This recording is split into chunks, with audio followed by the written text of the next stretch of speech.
అందరికీ హాయ్ అండి, welcome to my channel. నిన్న మార్కెట్ సపోర్ట్ తీసుకుని ఈవెన్ ఇక్కడ బ్రేక్ అయ్యి అగైన్ సపోర్ట్ తీసుకుని ఇక్కడైతే బ్రేక్ ఇచ్చేసింది. సో అగైన్ రెసిస్టెన్స్గా ఉపయోగపడి ఎక్కడైతే ఓపెన్ అయిందో అదే రేంజ్లో క్లోజ్ అయిపోయింది. సో ఈరోజు మన లెవెల్స్ ఏంటి అంటే రెసిస్టెన్స్ వచ్చేసి ఈ లెవెల్ 26,000, అదేవిధంగా సపోర్ట్ వచ్చేసి సేమ్ ఇదే సపోర్ట్, ఇదే లెవెల్లో ఉంటుంది. అంటే మార్కెట్ కనుక ఈ రేంజ్లో ఓపెన్ అయితే సేమ్ 3 సినారీల్లో మార్కెట్ ఓపెన్ అవ్వడానికి ఛాన్సెస్ ఉంది. ఎక్కడైనా ప్రపంచంలో ఏ మార్కెట్ అయినా ఓపెన్ అయ్యి పైకి వెళ్తే బ్రేక్ చేస్తే పైన,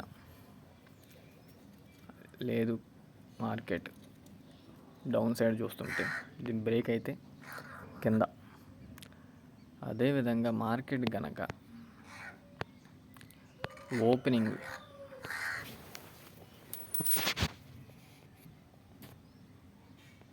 ఈ రేంజ్లో అయితే దీన్ని బ్రేక్ చేస్తే ఖచ్చితంగా మార్కెట్లు కిందకు వచ్చే ఛాన్సెస్ ఉన్నాయి. లేదు అంటే ఇక్కడ సపోర్ట్ తీసుకునే వీలు ఉంటే ఖచ్చితంగా మార్కెట్ ఈ లైన్ పైనే ఈరోజు ఉండడానికి ఛాన్సెస్ ఉంది. వాటిని బట్టి మీరు ట్రేడ్ అయితే ప్లాన్ చేసుకోండి. లేదు మార్కెట్ కనుక గ్యాప్ డౌన్ అయితే దీన్ని క్రాస్ చేస్తే ట్రేడ్ తీసుకోవచ్చు. లేదు రెండో సినారియో ఏంటంటే దీన్ని అగైన్ రెసిస్టెన్స్గా యాక్ట్ అయ్యి మార్కెట్ కింద ఉండే ఛాన్సెస్ ఉన్నాయి. దీన్ని బట్టి మీరు ఆప్షన్ బయింగ్ని కానీ సెల్లింగ్ని కానీ ప్లాన్ చేసుకోవచ్చు. బేసిక్గా అయితే ఈ లెవెల్స్ అనేవి 90% ఎగ్జాక్ట్గా వర్క్ అవడానికి ఛాన్సెస్ ఉన్నాయి. సో ఈ లెవెల్స్ దగ్గర ట్రేడ్స్ తీసుకోవడానికి మీరు ప్లాన్ చేసుకోండి.